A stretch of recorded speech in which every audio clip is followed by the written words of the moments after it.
Assalamualaikum warahmatullahi wabarakatuh. Halo semuanya, saya Zahra, mahasiswi Universitas Maliku Saleh dengan NIM 2501860. Di video kali ini, saya akan menjelaskan mengenai program data pengunjung perpustakaan yang dibangun berbasis GUI atau Graphical User Interface. Apa sih GUI itu? Sederhananya, GUI adalah antarmuka yang memungkinkan kita berinteraksi dengan program melalui elemen visual seperti tombol, kolom input, dan tabel. Tanpa GUI, kita harus mengetik kode perintah secara manual. Maka, GUI membuat aplikasi kita menjadi user-friendly atau mudah digunakan oleh siapapun. Pada program data pengunjung perpustakaan ini, terdapat mesin utama yang biasa kita sebut dengan CRUD. CRUD adalah standar fundamental dalam manajemen data yang memastikan informasi di dalam database bersifat dinamis. Fungsi CRUD dengan fitur yang tersedia di program ini ialah yang pertama ada create, yang kedua ada delete, yang ketiga ada read, yang keempat adalah update data. Jadi dengan kombinasi GUI dan CRUD, aku udah menjalankan program data pengunjung perpustakaan yang aku jalanin dengan aplikasi Pilot 3 menggunakan bahasa Python. Jadi mari kita bahas kode-kode yang terdapat dalam pemrograman tersebut. Jadi untuk menjalankan program seperti ini itu butuh tahap-tahapnya. Yang pertama itu ada tahap import library, yang dimana tahap ini terdapat pada baris 1 dan baris keempat. Seperti pada line pertama itu ada import tk inter stk, itu gunanya untuk memanggil library utama untuk membuat jendela aplikasi. Pada line kedua itu gunanya ada dua, yang pertama itu gunanya untuk membuat widgetnya lebih modern, yang message box-nya untuk menampilkan pop-up seperti peringatan atau konfirmasi. Pada baris ketiga digunakan untuk menghubungkan program Python dengan database SQL. Pada baris keempat digunakan untuk mengambil tanggal dan waktu saat ini. Baris ini digunakan saat menyimpan data kunjungan. Tahap kedua ada tahap konfigurasi database. Tahap ini terdapat pada baris ke-6. Baris ke-7 digunakan untuk menentukan nama file database. Pada baris ke-8, baris ini digunakan untuk menentukan nama tabel yang akan dipakai pada pemrograman. Tahap ini digunakan untuk membuat koneksi antara program Python dan database. Nah, pada baris ke-11 digunakan untuk membuat kursor sebagai alat untuk menjalankan perintah dari SQL-nya. Nah, bagian yang ketiga itu ada bagian membuat tabel database, yang dimana itu terdapat pada baris ke-13. Baris ke-13 itu digunakan untuk menjalankan perintah SQL menggunakan bahasa Python. Pada baris ke-15 digunakan untuk membuat kolom ID seperti ini sebagai kunci utama yang otomatis bertambah. Nah, untuk baris nama teks, name teks, keperluan teks, tanggal teks, keperluannya itu sama untuk menyimpan data yang telah kita input nantinya. Nah, di bagian ini itu terdapat buka kurung dan tutup kurung. Gunanya itu buka kurung untuk membuka perintah dan tutup kurung untuk menutup perintah atas membuat tabel. Dan baris selanjutnya ini digunakan untuk menyimpan perubahan database secara permanen. Kenapa di setiap program itu ada tanda seperti ini, dan seperti ini? Itu karena untuk menandakan setiap tahap-tahap di dalam program tersebut. Tahap selanjutnya itu ada tahap fungsi CRUD, yang dimana tahap ini akan dimulai setelah database dibuat, dan seluruh fungsi di dalamnya berperan sebagai penghubung antara input pengguna, database SQL, dan tampilan tabel. Fungsi pertama yang ada pada baris ke-26 yaitu berfungsi untuk menampilkan seluruh data yang ada di database ke dalam tabel pada tampilan aplikasi. Pada baris ke-20, program ini tujuannya untuk menghapus semua data lama yang sedang tampil di tabel agar tidak terjadi data ganda. Selanjutnya, pada baris ke-28 digunakan untuk mengambil seluruh data dari tabel pengunjung database.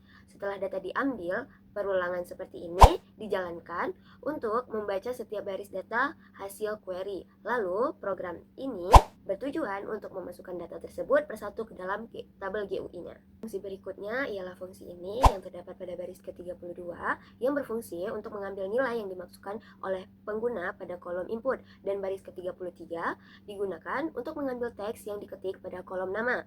Nah, program ini digunakan untuk mengambil NIM, dan program ini untuk mengambil keperluan kunjungan. Fungsi ini dibuat agar pengambilan data input lebih rapi dan tidak ditulis berulang-ulang di fungsi lain.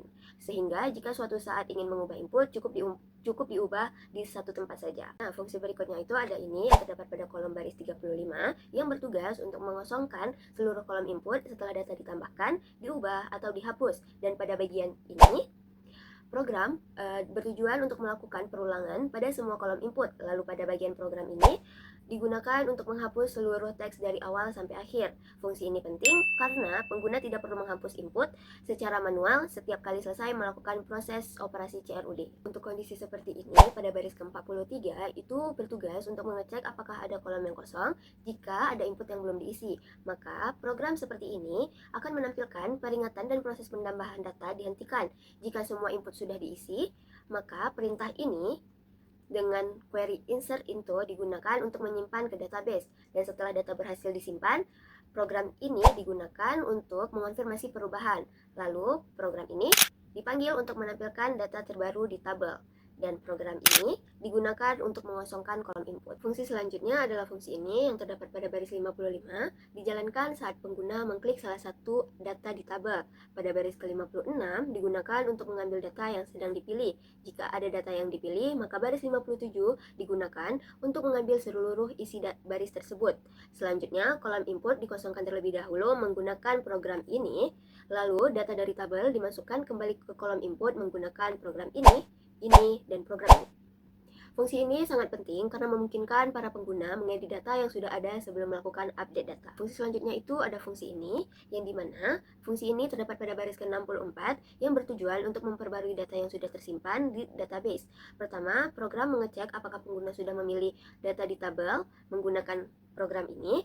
Jika belum memilih data, maka program akan menampilkan peringatan menggunakan program ini. Jika data sudah dipilih, program mengambil ID data tersebut dari tabel, lalu menjalankan perintah SQL update untuk mengganti nama, NIM, keperluan, tanggal sesuai inputan terbaru. Setelah proses update selesai, maka program ini dijalankan untuk menyimpan perubahan, lalu tabel diperbarui dengan program ini, dan kolom input dikosongkan kembali melalui program ini. Nah, selanjutnya itu ada fungsi terakhir, yang dimana fungsi ini terdapat pada baris ke-81 yang berfungsi untuk menghapus data dari database. Program ini terlebih dahulu memastikan bahwa ada data yang dipilih dari tabel. Jika tidak ada, maka peringatan akan kembali ditampilkan seperti ini. Jika data sudah dipilih, program mengambil ID data tersebut lalu menjalankan perintah SQL delete untuk menghapus data berdasarkan ID. Setelah data berhasil dihapus, perubahan disimpan dengan program ini, tabel diperbarui oleh data ini, dan kolom input kembali dikosongkan agar siap digunakan kembali. Nah, selanjutnya kita udah masuk pada bagian GUI yang terdapat pada baris ke-95 sampai selanjutnya. Pada program ini dimulai dengan pembuatan jendela utama yang menggunakan program ini yang terdapat pada baris ke-97 yang berfungsi sebagai wadah utama seluruh tampilan aplikasi. Judul aplikasi diatur menggunakan program ini yang terdapat pada baris ke-98 dan ukuran jendela ditentukan dengan program ini agar tampilan tidak terlalu kecil ataupun terlalu besar. Selanjutnya, dibuat sebuah label judul menggunakan TK Table yang terdapat pada baris ke-102 yang menampilkan teks selamat datang dengan pengaturan font, warna latar, dan warna teks, lalu ditampilkan ke layar menggunakan program ini agar memenuhi lebar jendela. Oke, selanjutnya kita masuk ke tahap frame input yang terdapat pada baris ke-111. Program membuat sebuah wadah menggunakan program ini yang berfungsi untuk mengelompokkan komponen input agar tampilan lebih rapi dan terstruktur di dalam jendela utama. Frame ini kemudian ditampilkan dengan ini agar memiliki jarak vertikal dari komponen lain. Di dalam frame ini dibuat sebuah fungsi ini yang bertugas untuk membuat suatu baris input yang terdiri dari label sebagai keterangan dan entry sebagai tempat pengguna memasukkan data. Parameter parent menunjukkan bahwa komponen tersebut diletakkan di dalam frame input. Teks digunakan sebagai tulisan label, dan row menunjukkan posisi baris menggunakan sistem grid. Label diletakkan di dalam kolom pertama untuk menampilkan nama file, sedangkan entry diletakkan di kolom kedua sebagai tempat input data. Lalu fungsi ini mengambilkan objek entry agar nilainya bisa diambil atau diubah oleh fungsi CRUD. Fungsi ini kemudian dipanggil 3 kali untuk membuat input nama pengunjung, nama NIM, dan keperluan tanpa menulis kode berulang, sehingga program ini menjadi lebih ringkas dan mudah dipahami. Masing-masing tombol dibuat menggunakan ini dan dihubungkan dengan fungsi melalui parameter komen. Tombol tambah data akan menjalankan fungsi ini untuk menyimpan data baru ke database. Tombol update data akan menjalankan fungsi update data untuk mengubah data yang dipilih, dan tombol hapus data akan menjalankan fungsi ini untuk menghapus data dari database. Dan penggunaan grid pada tombol bertujuan untuk mengatur posisi tombol agar sejajar dan terlihat rapi di dalam tampilan aplikasi tersebut. Nah, selanjutnya itu di baris ke-137 itu pada bagian tabel, program menggunakan widget ini untuk menampilkan data kunjungan perpustakaan dalam bentuk tabel. Kolom tabel ditentukan melalui variabel columns yang berisi ID, nama, NIM, keperluan, dan tanggal kunjungan. Setiap kolom diatur lebar dan posisinya menggunakan perulangan agar tampilan tabel seimbang dan mudah dibaca. Tabel ini kemudian ditampilkan menggunakan ini, sehingga bisa menyesuaikan ukuran jendela. Selain itu, tabel dihubungkan dengan event ini yang akan memanggil fungsi ini saat pengguna mengklik salah satu data, sehingga data tersebut otomatis muncul di kolom input untuk proses update data atau penghapusan data. Nah, pada baris ke-149 ini ada program ini yang berfungsi untuk menampilkan data ulang, dan pada baris ke-151 fungsi ini bertujuan untuk menjalankan aplikasi. Tanpa program ini, GUI tidak akan muncul. Jadi teman-teman, berikut tadi itu ialah penjelasan aku tentang program yang sudah aku jalankan, dan berikut tampilan hasil dari program tersebut. Di sini saya akan menjelaskan hasil tampilan dan cara kerja dari program yang telah saya buat. Saat program dijalankan, akan muncul tampilan from input data. Pada bagian ini, pengguna diminta untuk mengisi nama, NIM, dan keperluan sesuai dengan data yang dibutuhkan. Setelah semua data diisi dengan benar, pengguna dapat menekan tombol tambah data untuk menyimpan data yang telah dimasukkan. Data yang berhasil disimpan kemudian akan ditampilkan pada tabel yang ada di bagian bawah tampilan. Tabel ini berfungsi untuk menampilkan seluruh data yang telah diinput, sehingga pengguna dapat melihat dan memeriksa data secara langsung. Nah, apabila pengguna ingin mengupdate data, maka klik salah satu data yang ada di dalam tabel, lalu mengklik tombol pada update data. Nah, data pun berhasil diupdate. Kemudian, apabila pengguna ingin menghapus data, maka mengklik salah satu data yang ada pada tabel, lalu menekan tombol hapus data. Jadi, teman-teman, program ini dibuat untuk memudahkan pengelolaan data kunjungan perpustakaan secara terkomputerisasi dengan memanfaatkan Python, TK-Inter, dan SQL. Data dapat disimpan dengan aman, ditampilkan secara rapi, serta dikelola melalui fitur tambah data, update data, dan hapus data. Program ini diharapkan dapat meningkatkan efisiensi pencatatan pengunjung dan mengurangi kesalahan yang sering terjadi pada pencatatan manual. Kedepannya, program ini masih dapat dikembangkan dengan penambahan fitur lainnya agar menjadi sistem yang lebih lengkap dan lebih normal.